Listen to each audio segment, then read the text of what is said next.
സ്വാഗതം. സ്വാഗതം. ഇന്ന് നമ്മൾ പറയുന്നത് വായനയെക്കുറിച്ച് പറയുകയാണെങ്കിൽ ഒരുപാട് പറയാനുണ്ട്. പക്ഷെ കുട്ടികളുടെ വായന എവിടെ എത്തി നിൽക്കുന്നു? പണ്ടത്തെ പോലെ ഉണ്ടോ? കുട്ടികളുടെ വായന പറയുമ്പോൾ എനിക്ക് ആദ്യം വരുന്നത് കുട്ടി വായന ഉണ്ടോ എന്നാണ്. കുട്ടികൾ ഇന്ന് കുഞ്ഞു കണ്ണുകൊണ്ട് അല്ലെങ്കിൽ കുഞ്ഞു വായ കൊണ്ട് വലിയ വായനയാണ് വായിക്കുന്നത്.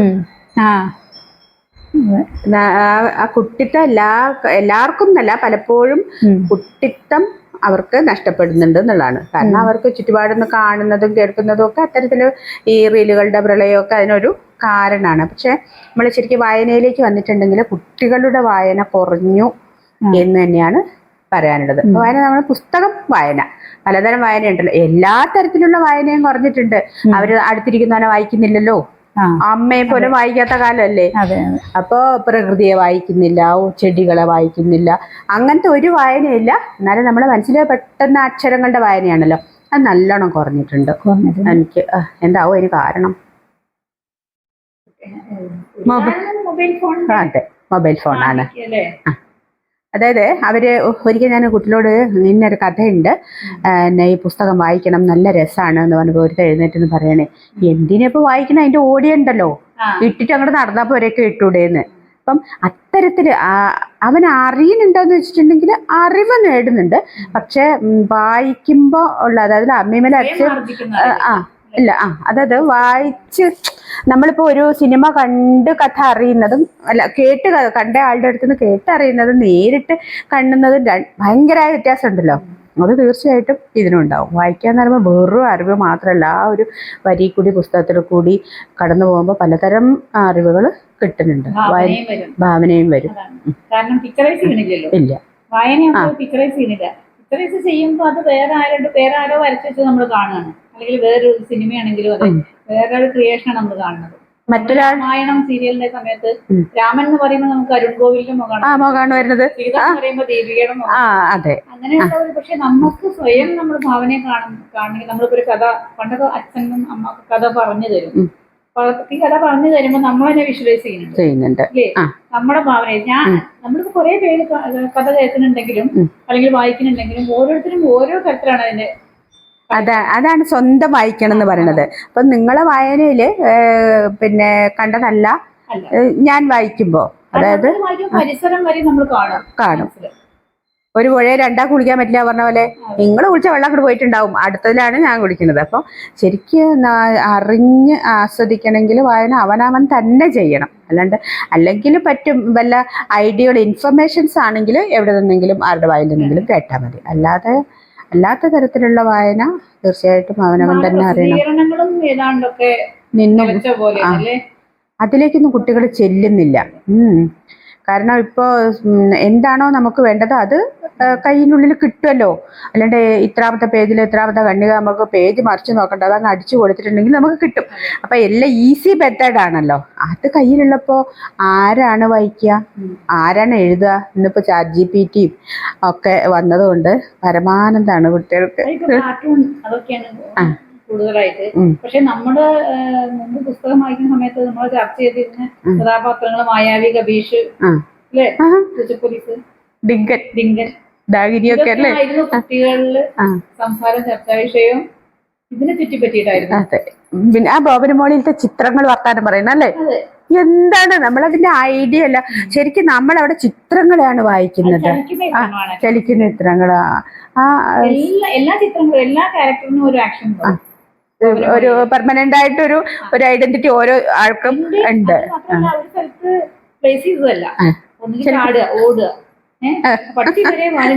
ഓടുന്നതാണ്. അതാണ് വായനയുടെ ചെലവൊക്കെ ആയിട്ട് അത് വല്ലാത്തൊരു പിന്നെ സംഗതിയായി.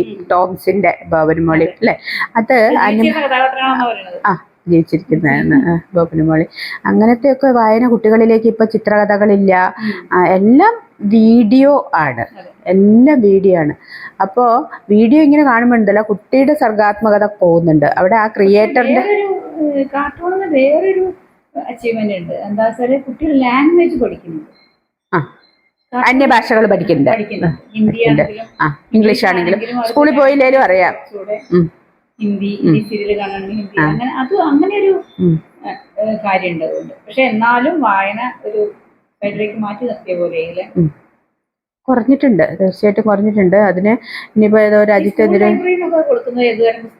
സ്കൂൾ ലൈബ്രറിയിൽ ഓരോ കുട്ടികളുടെ നിലവാരം, അതായത് ഏജ് ആണ് പ്രധാനമായിട്ട് നോക്കണം. അതിനനുസരിച്ചിട്ടുള്ള ലൈബ്രറി സ്റ്റോക്കുകൾ ഉണ്ടാവും. അതായത് ടീച്ചർമാർ എടുത്തോണ്ട് പോവാണ്. ഇല്ല, ചിത്രകഥകൾ എന്ന് പറഞ്ഞാൽ നമ്മൾ പറയുന്ന ചിത്രകഥ രൂപത്തിലുള്ള ചിത്രം ഉൾപ്പെടെയുള്ള, ഇപ്പൊ ചെറിയ ക്ലാസ്സിലൊക്കെയാണ് ചിത്രം ചേർത്തിട്ടുള്ള കഥ, പക്ഷെ ചിത്രകഥയില്ല. പക്ഷെ ചിത്രകഥകൾ വേണം എന്നാണ് ഞാൻ പറയുന്നത്. LP സെക്ഷൻ വരെയെങ്കിലും ചിത്രകഥകൾ വേണം. ഒരു UP സെക്ഷൻ ആയി കഴിഞ്ഞാൽ പിന്നെ കുറച്ച് വായിച്ചാൽ മനസ്സിലാവുന്ന തരത്തിലുള്ള കഥകൾ, പിന്നെ കുറച്ച് അടുത്ത ഒരു ഘട്ടത്തിലേക്ക് കിടക്കുമ്പോൾ കുറച്ച് സീരിയസ് ആയിട്ടുള്ള വായന, അങ്ങനെ വായനയെ ഒരു കട്ടാക്കി തിരിക്കണം. ചിത്രകഥ ശരി. നമ്മള് രാവണൻ എന്ന് പറയുമ്പം നമ്മുടെ മനസ്സിൽ ആ ചിത്രം ഉള്ളതുകൊണ്ടാണ് രാവണൻ ഇങ്ങനെയാണെന്നും ഹനുമാൻ ഇങ്ങനെയാണെന്നും കൃഷ്ണൻ ഇങ്ങനെയാണെന്നും ഒക്കെ അറിയുന്നത്. ഒരു തലപ്പാവ് കണ്ട ഇത് ശിവജിയുടെയാണ്, അല്ലെങ്കിൽ ഒരു ആ ചിത്രത്തിൽ നമ്മുടെ മൈൻഡിൽ ഇപ്പോഴും കിടക്കുന്നത് വാല് കണ്ട അതെ ആരോ വരച്ചതാണ്. ഇപ്പൊ ദൈവങ്ങളുടെ ചിത്രം തന്നെ രാജാരവിവർമ്മ വരച്ചതുകൊണ്ടാണ് സരസ്വതിയുടെ ചിത്രമൊക്കെ. സരസ്വതി ഇതാണ് മനുഷ്യരൂപത്തിൽ തന്നെയാണ് ദൈവം നമ്മളൊക്കെ വിചാരിച്ചത്. കാരണം കഥകളിലൂടെ വായിച്ചിട്ട് അയാളുടെ ഇമേജ് ആണത് അല്ലേ? നമ്മുടെ മനസ്സിലൊക്കെ പലതരം രൂപം തന്നിട്ടുള്ളത് ഈ ചിത്രങ്ങൾ തന്നെയാണ്. അല്ലാണ്ട് രാവണൻ അങ്ങനെയാണെന്നോ കുംഭകർണൻ ഇങ്ങനെയാണെന്നോ നമുക്കറിയില്ലല്ലോ അല്ലേ? മഹാബലി ഇങ്ങനെ കൊടവയർ വെച്ചിട്ടല്ല നീയുടെ പറയണത്. പക്ഷെ നമ്മുടെയൊക്കെ മനസ്സിൽ മഹാബലി ഇങ്ങനെയാണ്, അല്ലെങ്കിൽ ജന്മി ഇങ്ങനെയാണ്. ആരാ പറഞ്ഞാന്നറിയില്ല. ഒരു ജിമ്മനാണ്. പക്ഷെ ആ രൂപത്തിലല്ല വരയ്ക്കണം. ഒരു ജന്മിയുടെ ഒക്കെ ഒരു രൂപത്തിലാണ് മഹാബലിനെ വരയ്ക്കുന്നത്. ഇപ്പൊ നമ്മള് ഒരു കൊമ്പമ്മീശയും തൊപ്പിയും കുടവയറാണ്. അതിപ്പോ സ്കൂളിലാണെങ്കിലും മഹാബലിനെ ഉണ്ടാക്കണമെങ്കിലും മാവേലിനെ ഉണ്ടാക്കണമെങ്കിൽ ഏറ്റവും തടിയുള്ളതിനെ കൊണ്ടുവരിക. അതൊക്കെ നമ്മുടെ ഉള്ളിൽ അങ്ങോട്ട് കടന്നു പോകുന്ന ഫിറ്റായ ആ ഒരു ഇമേജാണ് അതൊക്കെ. പക്ഷെ കുട്ടികളെ വായനയിലേക്ക് കൊണ്ടുവരാനുള്ള ഒരു ഉപാധി ഞാൻ കണ്ടിട്ട് എനിക്ക് തോന്നിയിട്ടുള്ളത്, ഇപ്പൊ നന്നാ കുട്ടികൾക്ക് ഭക്ഷണം കൊടുക്കാനൊക്കെ മൊബൈലാണ് കൊടുക്കുന്നത്. മൊബൈൽ കൈ കൊടുക്കുക, എന്നിട്ട് ഇങ്ങനെ തള്ളി കൊടുക്കണം. അവര് പോലും അറിയാതെ വയറ് നിറഞ്ഞാലും അവര് സ്റ്റോപ്പ് ചെയ്യാൻ പോലും അറിയില്ല. കാരണം ഇത് കഴിഞ്ഞാൽ പിന്നെ ഫോൺ വാങ്ങി വെച്ചാലോ, അതുകൊണ്ട് കുട്ടി മിണ്ടാതിരിക്കും വേണമെങ്കിൽ. അങ്ങനെയുണ്ട്. എന്റെ ഏട്ടന്റെ മോളുടെ മോൻ പറയും, അമ്മയെ മൊബൈൽ എടുത്തോ വിശക്കുന്നുണ്ടെന്ന്. അവനങ്ങനെ പറയേ. അതായത് അവന് വിശക്കുണ്ടെങ്കിൽ മൊബൈൽ വേണം, മൊബൈൽ എന്തായാലും കുട്ടി തിന്നുള്ളൂ. അപ്പൊ അവനത് ഓട്ടോമാറ്റിക് അവന്റെ മനസ്സിൽ വന്നാണ് വിശക്കുണ്ട് മൊബൈൽ എടുത്തോളൂ.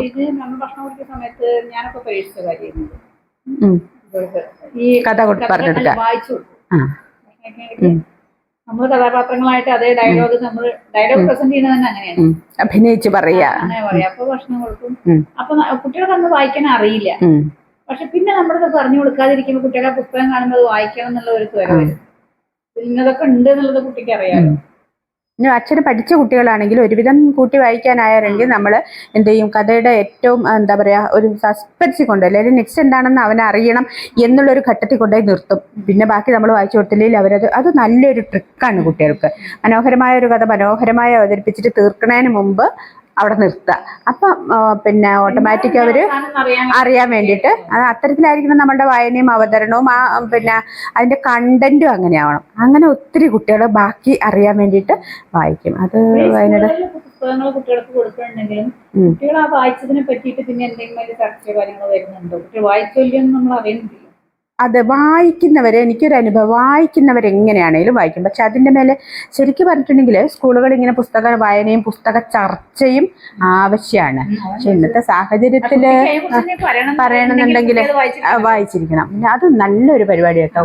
പുസ്തക പ്രതിവാര ചർച്ച, അല്ലെങ്കിൽ ഇപ്പൊ വലിയ വായനശാലകളിലൊക്കെ നമുക്കൊക്കെ വേണ്ടി നടത്തില്ലേ, അതേപോലെ കുട്ടികൾക്ക് വേണ്ടി സ്കൂളിൽ ഒരു പുസ്തകത്തെ പറ്റി പരിചയപ്പെടുക. ഒരാൾ വായിച്ചു മറ്റുള്ളവർക്ക് പറഞ്ഞു കൊടുക്കുമ്പോൾ എല്ലാവരും ആ പുസ്തകം വായിക്കുകയാണ്, കുറച്ചൊക്കെ ചെറിയ രീതിയിൽ. നല്ലൊരു പരിപാടി ഇപ്പൊ പറഞ്ഞപ്പോഴാണ് എൻ്റെ മനസ്സിൽ വന്നത്. ഒരു പ്രതിവാര സാഹിത്യ ചർച്ച. സാഹിത്യം എന്നില്ല, വായിച്ച എന്ത് വേണമെങ്കിലും. കുട്ടികളുടെ ഒരു ക്ലാസ്സിൽ 1, 2, 3 പേര് വായിക്കണം. പക്ഷെ കുട്ടികൾ പുസ്തകം പലരും അതിന്റെ ഗാനവും ഒക്കെ, പിന്നെ അവരെ മോഹിപ്പിക്കുന്ന തരത്തിലുള്ള പ്രിന്റും പുസ്തകങ്ങൾ അത്ര വേണ്ടത്ര സ്കൂളുകളിൽ ഇല്ല എന്നുള്ളതാണ്. ഇപ്പൊ അങ്ങനെയാണ്. ഇപ്പൊ വലിയൊരു പുസ്തകമാണെങ്കിലും ഒരു പേജിൽ ഇപ്പൊ കടൽ ഒറ്റ വാക്കേ ഉണ്ടാവുള്ളൂ. ഒരു കഥ, ഒരു കുഞ്ഞു കഥ അങ്ങേയറ്റം വരെ, അപ്പുറത്ത് കാറ്റ്, അങ്ങനെ അതിന്റെ ചിത്രവും നല്ല രസമാണ് പേജില്. അത് കുട്ടികളെ ആകർഷിക്കാൻ വേണ്ടിയിട്ട് ഉള്ള. ഇനി എങ്ങനെയൊക്കെ ആകർഷിച്ചിട്ടുണ്ടെങ്കിലും ഈ മൊബൈൽ സംസ്കാരം കാരണം അവരുടെ വായന കുറഞ്ഞു എന്നുള്ളതാണ്. എങ്ങനെയെങ്കിലും പാഠപുസ്തകം വായിക്കും, അതിനപ്പുറത്തുള്ള വായന. അതുകൊണ്ട് തന്നെ എന്താണ്, അവരുടെ മനസ്സ് ഇത്തരം പുസ്തകങ്ങളൊക്കെ വായിക്കാത്തത് കൊണ്ട്, വെറും പാഠപുസ്തകങ്ങൾ മാത്രം ഒതുങ്ങുന്നത് കൊണ്ട് മനസ്സും അങ്ങനെ ഒതുങ്ങി പോവുകയാണ്. നമ്മൾ കലയും സാഹിത്യമൊക്കെ ഉണ്ടെങ്കിൽ നമ്മുടെ മനസ്സ് വിശാലാവുള്ളൂ അല്ലേ? ബഷീറിൻ്റെ ഒക്കെ പുസ്തകം വായിച്ചിട്ടുണ്ടെങ്കിലാണ് എന്താണ് മനുഷ്യന്മാരെ പോലെ മറ്റു ജീവികൾക്കും ഭൂമിയിൽ സ്ഥാനമെന്നും മാനവികതയാണ് ഇല്ലാണ്ടായി പോണത് ഇങ്ങനെ വായിക്കാതെ പോകുമ്പോൾ. പിന്നെ ഈ റീലുകളിലൊക്കെ എന്ത് മാനവികതയുള്ളത്. ഇന്നലെ ഞാൻ കണ്ട ഒരു റീലാണ്, ഒരാൾ ഇക്കിലിടുകയാണ്, എല്ലാവരും കൈയും കാലും പിടിച്ചു, വലിയ ചെറുക്കനാ, ഇക്കിലിടുകയാണ്, ചത്തു ചെക്കൻ ചിരിച്ചിട്ട് ഇത് പിടിവിട്ടാലല്ലേ, ഇത് പിടിച്ചു വെച്ചിട്ട് നിറയെ ഇക്കിളിയാക്കാണ്. എന്തൊരു അബദ്ധാന്ന് ആലോചിച്ച് നോക്കൂ. അപ്പൊ ഇത്തരം വായനകൾ വരുമ്പോ എല്ലാം ഇൻസ്റ്റന്റ് ആയിട്ട് കിട്ടുന്നത് എന്തും നന്നല്ല എന്നാണ് എൻ്റെ ഒരു അഭിപ്രായം. പണ്ട് നമുക്ക് വീട്ടിലെ നമ്മളെ ചെറുപ്പത്തിലൊന്നും ഒന്നും ഇൻസ്റ്റന്റ് അല്ലല്ലോ. അതെ, അയ്യോ ഒരു ഭക്ഷണമൊക്കെ പിന്നെ ഒന്ന് നല്ല ഭക്ഷണമൊക്കെ കിട്ടണമെങ്കിൽ എത്ര മെനക്കെടണം അല്ലേ? ഒരു ദോശയൊക്കെ ഉണ്ടാക്കണമെങ്കിൽ തലേ ദിവസം പിന്നെ നെല്ല് കുത്തിയിട്ട് വേണം, അരി ഉരലിലിട്ട് പൊടിച്ച് തരിച്ച്, എത്ര ആ വെയിറ്റിംഗ് ഉണ്ടല്ലോ, വെയിറ്റിങ്ങിനൊരു രുചി ഉണ്ടല്ലോ. ഇപ്പം ദോശ പുളിച്ചത് വേണമെങ്കിൽ അപ്പം കിട്ടും, പിന്നെ പെരക്കകത്ത് കൊണ്ടുതരും. അപ്പം ആ കാത്തിരിപ്പ് ഇല്ല, കാത്തിരിപ്പിന് ഉള്ള അവസരമില്ല, അല്ലെങ്കിൽ അതിനൊരു ക്ഷമയില്ല. ഇൻസ്റ്റന്റ് ആയിട്ട് കൊടുക്കുക. അല്ലെങ്കിൽ അതിന്റെ സമ്മറി നോക്കും ഗൂഗിളില്, സമ്മറി വായിച്ചാൽ മതി. ഇപ്പൊ പഠിക്കണമെങ്കിലും ആ പുസ്തകം മുഴുവൻ വായിക്കണമെന്നില്ല, ആരുടെയെങ്കിലും ഒക്കെ റിവ്യൂ വായിച്ചാൽ മതി. ഇതൊക്കെയാണ് ശരിക്കും ഒരു കിട്ടുള്ളൂ, കിട്ടില്ല. അതെ, ഇന്നത്തെ ജീവിതം എല്ലാം അങ്ങനെയല്ലേ, ഒരു ആഘോഷം അല്ലെ, അറിഞ്ഞ് ജീവിക്കുന്നില്ല.